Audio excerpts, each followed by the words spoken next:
जय हिंद दोस्तों, हमारे साथ जुड़ चुके हैं अभी सेवा सिंह बाली जी। सेवा सिंह बाली जी ने एसपीओज के लिए बहुत मेहनत की है। आओ हम सुनते हैं सेवा सिंह बाली जी क्या कह रहे हैं।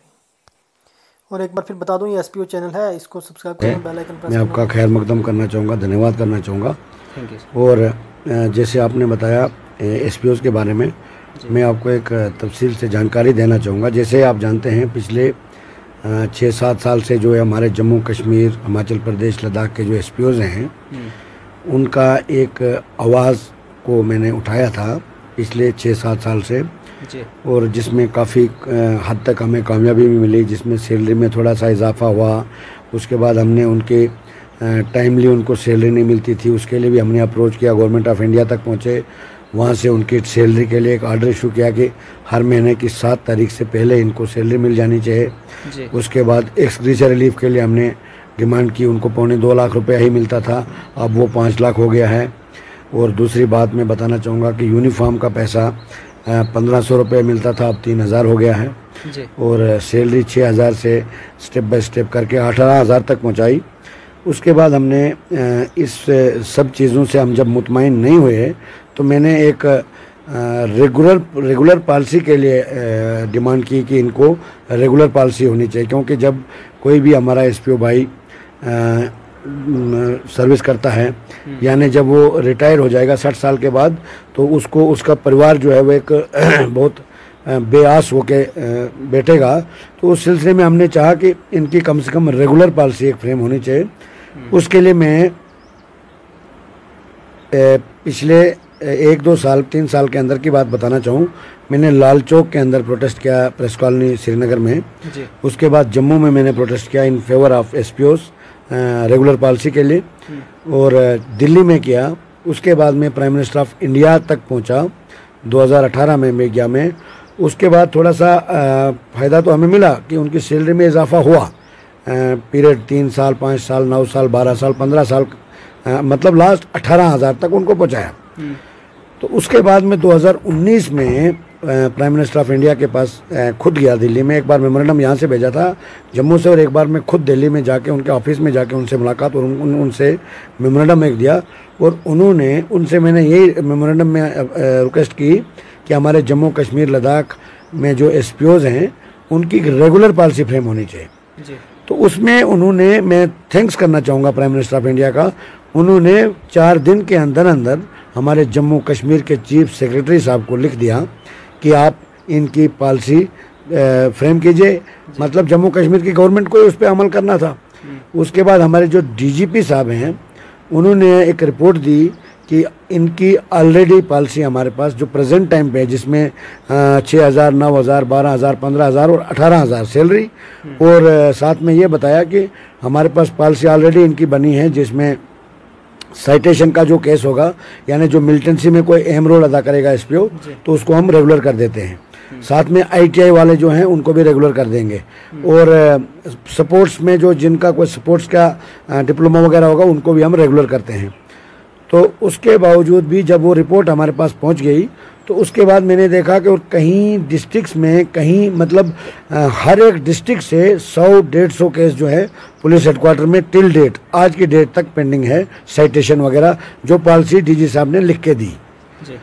तो उसके बाद हमने मुनासिब समझा, मैं इस सिलसिले में मैं दिल्ली में गया। मैंने कहीं सीनियर लीडरशिप, जो टॉप लीडरशिप है हिंदुस्तान की, उनसे भी मैंने गुहार लगाई, उनके पास भी सपोर्ट हासिल की, जिसमें हिंदुस्तान के प्रधानमंत्री के भाई साहब यानी प्रहलाद मोदी साहब तक मैं पहुंचा।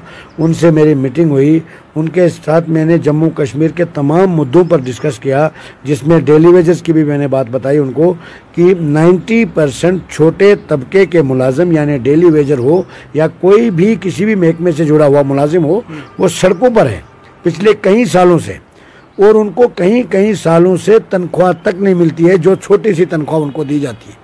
ये सारे मुद्दे उनके साथ मेरी डिस्कस हुई, जिसमें डिसएंगेज एसपीओज भी आते हैं, जो जिनको डिसएंगेज कर दिया है पुलिस में। कहीं एक सवाल है कि मैंने कहीं देखा था, आप नोटिस एक देखा था मैंने, उस पर ये लिखा हुआ था कि जो डिसएंगेज एसपीओज है उनको बिना किसी रीज़न के निकाला था, ऐसा क्या था?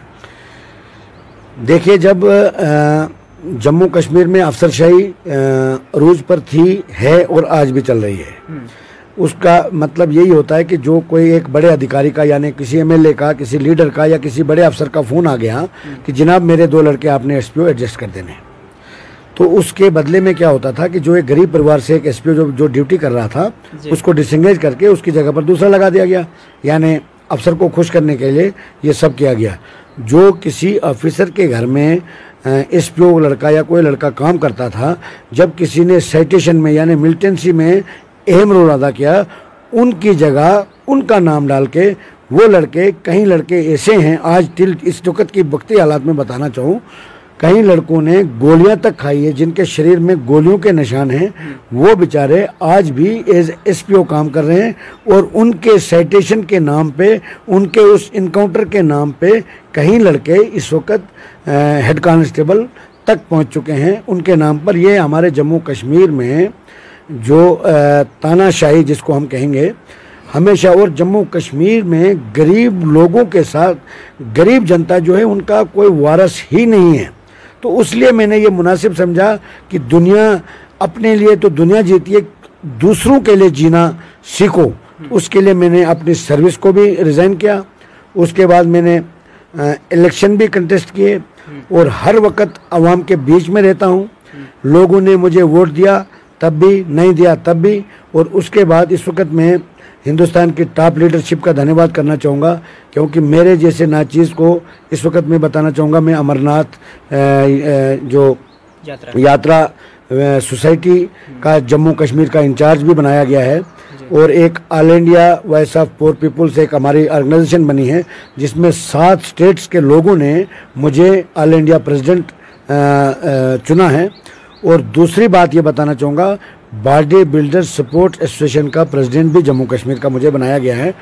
मुझे इस पर कोई भी मतलब शिकायत या कोई भी अजीब नहीं लगा, क्योंकि जो मैंने काम किया है कई सालों से, जैसे आप जानते हैं कि मैं सपोर्ट के साथ पहले भी जुड़ा हुआ था, कहीं टूर्नामेंट में करवाता था अपने बलबूते पर, कहीं कुश्तियां करवाता था, जिससे हमारे जम्मू कश्मीर में जो मैं प्रोग्राम करवाता था उन प्रोग्रामों से एक तो हिंदू मुस्लिम भाईचारे को मजबूती मिलती, दूसरे जो नौजवान लोग हैं उनको नशा से दूर रहने के लिए एक ऊर्जा मिलती है, यानी एक अलग एक नजरिया उनका बन जाता है कि इस किस्म के जो प्रोग्राम होते हैं। साल में कई बार मैं कल्चर प्रोग्राम करवाता हूँ इलाके में आपसी भाईचारे को बढ़ावा देने के लिए। सर अब क्या देखने को मिलेगा, इस आज के बाद क्या देखने को मिलेगा? आप इस वक्त आपके पास बड़े पद है, इसके बाद क्या देखने को? पहले आपके पास इतने पद नहीं थे, आपकी मतलब जो आपको दर्जा मिला है अब हिंदुस्तान के अंदर, हिंदुस्तान जो वॉइस ऑफ पीपल के जो प्रेसिडेंट आपको बनाया गया, और दूसरा कि आपको बॉडी बिल्डर एसोसिएशन का प्रेसिडेंट भी बनाया गया, यहाँ से यात्रा के भी बनाए गए। और अब क्या देखने को मिलेगा यहाँ के इन इलाकों में, यहाँ डिस्ट्रिक्ट रामबन के अंदर? मैं जैसे शुरू में आपने बताया था एसपीओज के बारे में बात कर रहा था मैं, तो एसपीओज के बारे में हमारा एक नारा है, सड़क से लेकर सुप्रीम कोर्ट तक हम इंसाफ के लिए लड़ते हैं। वो मैंने प्रैक्टिकली तौर पर करके दिखाया, पूरे देश ने देखा। मैं एसपीओज की बात करना चाहूँगा कंप्लीट। जब उनकी पॉलिसी के लिए जब हमने लिखा, जब उन्होंने डीजी साहब ने दिया, तो फिर हम मजबूर हो गए, जिसमें प्रहलाद मोदी साहब से भी मेरे डिस्कस हुआ। जब मैंने उनसे ये कहा कि प्रधानमंत्री साहब ने 2 बार लिखा हमारे जम्मू कश्मीर के चीफ सेक्रेटरी को, उसके बाद भी उन्होंने इस पे अमली जामा नहीं पहनाया। तो इसलिए अब हम सुप्रीम कोर्ट में जा रहे हैं याचिका दर्ज करने, यानी पिटिशन फाइल करने। तो उन्होंने हमें बताया, और बाकी जो मुद्दे हमने बताया उन्होंने बोला कि हम गवर्नमेंट से डिस्कस करेंगे। जब ये चीज़ें हो गई तो फिर मैंने सुप्रीम कोर्ट में पिटिशन फाइल कर दी एसपीओज के हक में।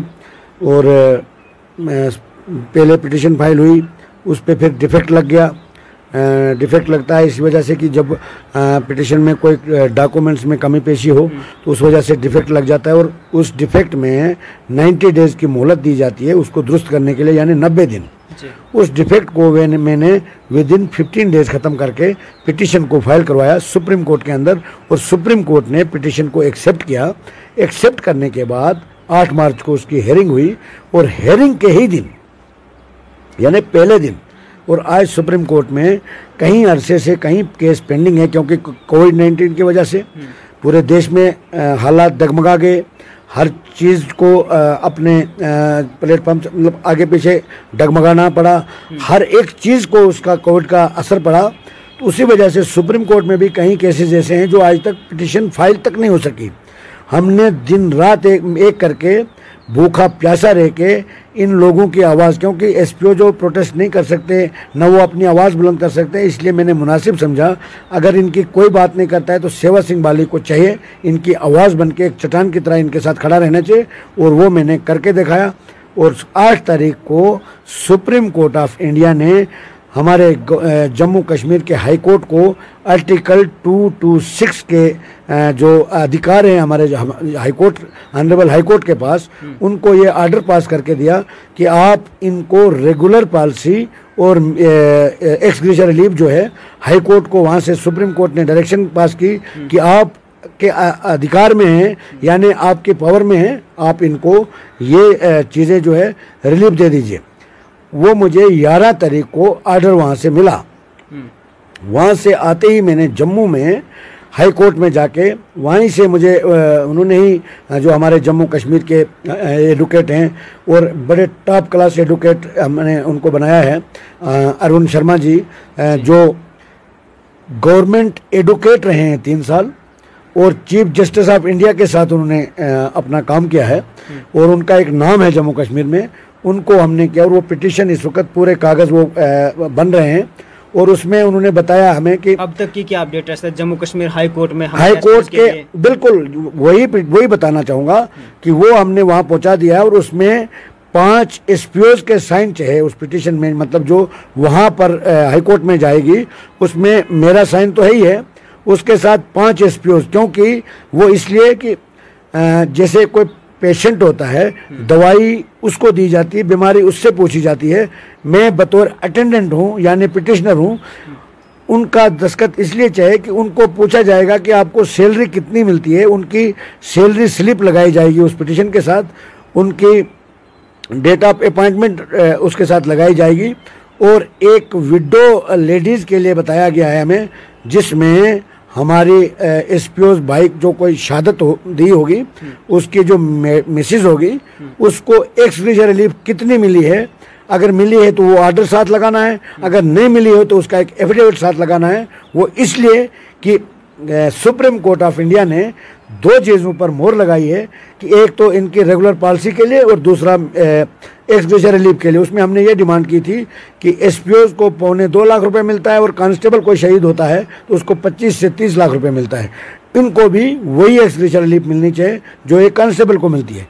तो उस वजह से इस वक्त जो है केस जो है हमारे हाई कोर्ट के एडवोकेट के ज़ेर निगरानी में है और यहाँ से वापस जाते ही वो 5 लड़कों के साइन होने के बाद वो पिटीशन फाइल हो जाएगी और बहुत जल्द वहाँ से होम डिपार्टमेंट के लिए नोटिस जाएगा, वहाँ से राय ली जाएगी। उनमें एक कोर्ट और होम डिपार्टमेंट बैठ के एक पॉलिसी फ्रेम करेगा, उस पे हमारे जो ऑनरेबल हाई कोर्ट के जज साहिबान हैं उस पे वो मोहर लगाएंगे और वही पॉलिसी जो है जम्मू कश्मीर के तमाम एसपीओज के ऊपर इम्प्लीमेंट हो जाएगी।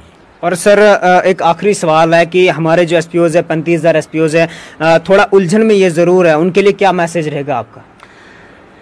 एसपीओज के उलझन नहीं होनी चाहिए मेरे हिसाब से, क्योंकि उलझन में तो वैसे ये तो क्लियर कट है और दूसरी बात है जो हमने काम किया है वो तो सामने खुली किताब की तरह है, पूरा सोशल मीडिया में है, पेपर पे है और मैं तमाम अपने एसपीओ जितने भी मेरे भाई हैं, मेरे बहनें हैं, उनको मैं शेयर करता हूँ हर एक जानकारी। यहाँ तक मैंने शेयर किया है उनके साथ कि जो मुझे सुप्रीम कोर्ट के एडवोकेट साहिबान ने बड़ा फिटकार भी लगाई कि ये सारे डॉक्यूमेंट जो है वो शेयर नहीं किए जाते, क्योंकि जब आप कोई पिटीशन फाइल करते हैं उसमें कुछ सीक्रेट डॉक्यूमेंट्स होते हैं क्योंकि वो गवर्नमेंट के खिलाफ होते हैं। जब आप वो सारे डॉक्यूमेंट्स उनको पहले ही दिखा दोगे तो वो तैयारी कर लेते हैं। जैसे मैं बताना चाहूँगा कि हमारे यूनिफॉर्म के पैसे उनको 1500 ही दिए जाते जबकि 3000 आते थे।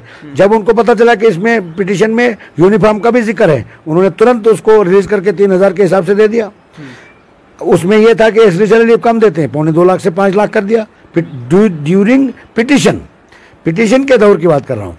और उसमें गवर्नमेंट ने यह भी लिख के दिया एक लेटर, मतलब वो गवर्नमेंट ने अपना पलड़ा जा रहा, मगर उनको ये नहीं पता था कि अपने आप को खुद फंसा रहे हैं वो। उन्होंने एक लेटर ऐसा भी, होम कमिश्नर ने एक ऐसा लेटर इशू किया जिसमें उन्होंने खुद लिखा कि 18 महीने हमसे लेप्स हो गया, ये जो फाइल है ये पेंडिंग रही। कौन सी फाइल? रेगुलर पॉलिसी की। खुद लिख के दिया, डीजी को लिखा, अंडर सेक्रेटरी होम ने डीजी को लिखा कि 18 महीने ये लेप्स रहा, इसके बाद ये फर्दर डिले नहीं होना चाहिए इनकी पॉलिसी के लिए। यानी एक तरफ से कानून का दरवाज़ा मैंने खटखटाया, दूसरी तरफ में गवर्नमेंट ऑफ इंडिया यानी प्राइम मिनिस्टर को भी और हिंदुस्तान के होम मिनिस्टर को भी मैंने इनका मेमोरेंडम दे रखा हुआ है। आज भी वहाँ भी प्रोसेस चल रहा है, यहाँ भी प्रोसेस चल रहा है।